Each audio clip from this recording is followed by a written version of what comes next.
Hello toi, j'espère que tu vas bien. Bienvenue sur ma chaîne, bienvenue chez Laurie's Art and Books. Aujourd'hui, je te retrouve pour une vidéo que ça fait très longtemps que j'ai pas fait ça. Je vais te faire la revue d'un livre, mais genre en mode solo, que ce livre-là. Ça fait longtemps moi-même, ça me fait bizarre. Mais t'inquiète pas, cette vidéo devrait être très courte et je pense que ce livre-là, enfin cette BD en réalité, en vaut le coup.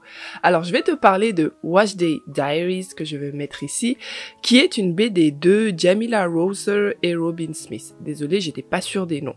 C'est une BD malheureusement qui est toujours en VO, enfin VO uniquement, mais dans un anglais très très accessible pour de vrai.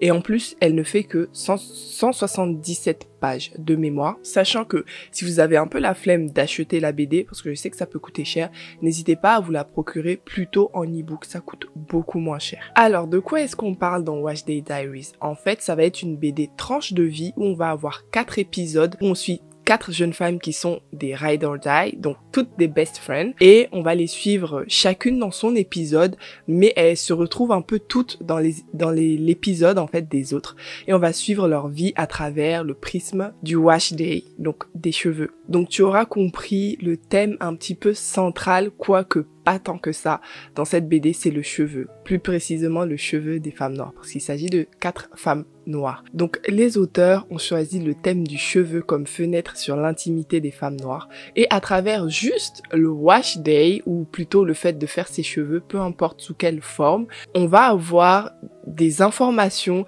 sur le mood de la personne, sur les sujets de discrimination que le cheveu peut être, et aussi sur des moments de papotage un petit peu intimes entre femmes. Alors, comme je disais plus tôt, il s'agit de tranches de vie, donc là tu peux te dire que peut-être que ça va être ennuyeux, mais pas du tout. C'est-à-dire qu'à travers ces tranches de vie, l'auteur en fait va parler de sujets très très importants et très très lourds.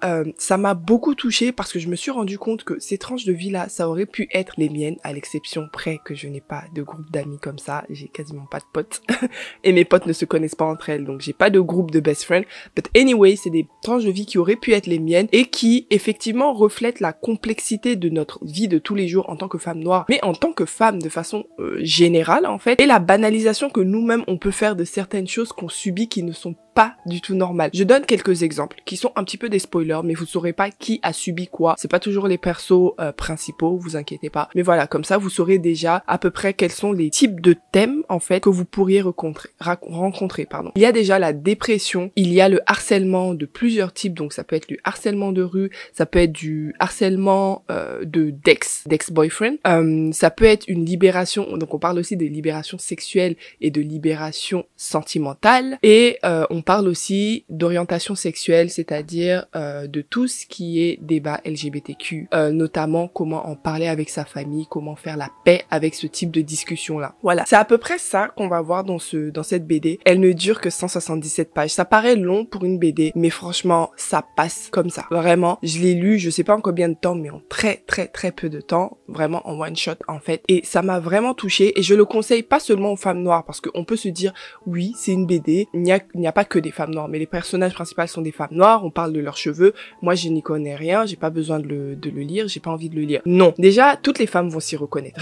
Noires ou pas, toutes les femmes vont s'y reconnaître. Je ne connais pas les routines cheveux des femmes caucasiennes, asiatiques ou peu importe l'origine de ces personnes-là, mais je sais qu'on a toute une petite routine, même si ça ne touche pas aux cheveux, je pense que toutes les femmes ont en fait ce petit moment self-care physique en fait qui va nouer des liens entre elles et d'autres femmes, tu vois. Je pense que ça existe partout et surtout comme je vous ai dit, les sujets qui sont abordés sont touchent en fait toutes les femmes de ce monde, quelles que soient leurs origines. Donc n'hésitez pas à les lire et vous les hommes, surtout vous devriez lire ça. Juste pour prendre l'importance en fait, sonder l'importance du cheveu pour nous, en fait, à quel point on peut nous blesser à travers certaines remarques, à quel point on peut nous blesser à travers le fait de ne pas écouter nos sentiments et nos remarques sur certaines choses, et puis tout simplement comprendre ce qu'on vit dans la vie de tous les jours. Vraiment, il y a des trucs, je disais, j'étais en mode, ouais, la vie banale, quoi.